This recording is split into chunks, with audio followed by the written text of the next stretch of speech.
एक खामोश गांव जो सब्ज खेतों और नरम पहाड़ियों से घिरा हुआ था, वहाँ एक नेक दिन दर्जी अहमद रहता था। उसकी एक छोटी सी दुकान बाजार के कोने में थी। दीवारों पर रंग बरंगे कपड़े लटक रहे थे और उसकी सिलाई मशीन की हल्की सी टिक टिक हर गुजरने वाले के कानों में एक मानूस नगमा बन चुकी थी। अहमद अमीर नहीं था, मगर उसका दिल शक्र और सुकून से भरा रहता था। वो अपनी बीवी फातिमा और नन्ही बेटी आयशा के साथ एक सादा मगर खुशगवार जिंदगी गुजारता था।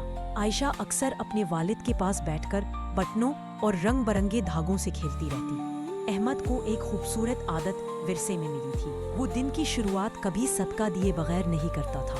चाहे एक सिक्का हो, एक निवाला या किसी प्यासे को पानी का गिलास। उसकी माँ कहा करती थी, बेटा, सदका सिर्फ खैरात नहीं, ये ढाल है जो इंसान को मुसीबतों से बचाती है। ये अल्फाज अहमद के दिल पर नक्श हो गए थे। एक जुम्आ की सुबह अहमद बोझल दिल के साथ जागा। कई हफ्तों से काम कम था और घर में आटे के पैसे तक मुश्किल से पूरे हो रहे थे। फातिमा ने परेशानी से कहा, अहमद, हमारे पास चंद सिक्के ही बचे हैं, बेहतर है कि उन्हें आयशा के खाने के लिए रख लें। अहमद ने नरमी से मुस्कुरा कर जवाब दिया, फातिमा, रिस्क देने वाला अल्लाह है। सदका कभी माल को कम नहीं करता, बल्कि बरकत देता है। इतने में दरवाजे पर दस्तक हुई। बाहर एक बूढ़ा फकीर खड़ा था, कांपते हाथों और कमजोर आंखों के साथ। बेटा, कल से कुछ खाया नहीं, वो बमुश्किल बोला। अहमद ने अपनी हथेली में मौजूद 5 सिक्के देखे। यही इसके पास सब कुछ था। एक लम्हे को रोका, फिर माँ के अल्फाज याद आए। उसने वो सिक्के फकीर के हाथ में रख दिए। ये ले लो और हमारे लिए दुआ करना। फकीर की आंखों में आंसू आ गए। अल्लाह तुझे हर मुसीबत से महफूज रखे बेटा, वो धीरे से बोला। दोपहर में आसमान पर काले बादल छा गए। तेज हवा चलने लगी।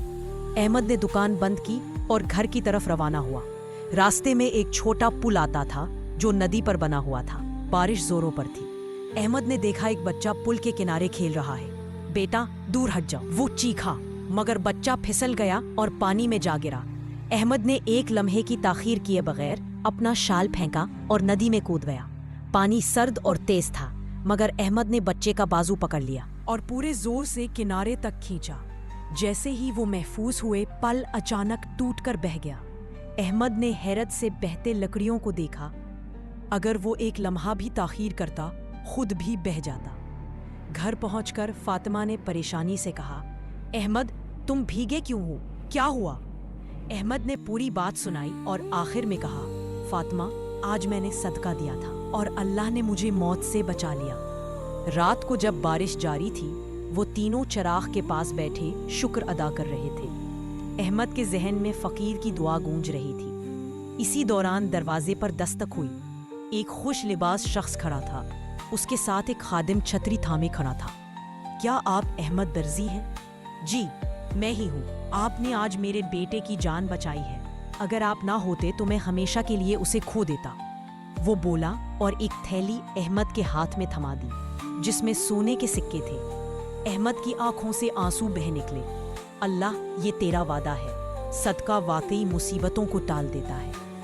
वक्त गुजरता गया। अहमद ने अपनी दुकान बढ़ा ली, एक मददगार रखा और गांव के गरीबों की मदद शुरू की। उसने दुकान में लकड़ी का एक छोटा संदूक रखा। सदका जारी, लोग भी उसमें सिक्के डालने लगे। वो संदूक कभी खाली न हुआ, बल्कि हमेशा भरता गया। एक दिन एक मुसाफिर ने पूछा, अहमद, तुम्हारे सुकून का राज क्या है? अहमद मुस्कुरा कर बोला, मैं देता हूँ और अल्लाह मुझे वापस ज्यादा देता है। मैंने अपनी आंखों से देखा है, सदका मुसीबतों को टाल देता है। सदका सिर्फ माल देने का नाम नहीं, ये ईमान का इजहार है, खामोश दुआ है और पोशीदा बलाओं से हिफाजत है। चाहे एक सिक्का दो, एक निवाला या एक मोहब्बत भरा लफ्ज, अल्लाह नियत देता है, रकम नहीं। वीडियो अच्छी लगे तो लाइक करें और चैनल को सब्सक्राइब करें। अल्लाह हाफिज।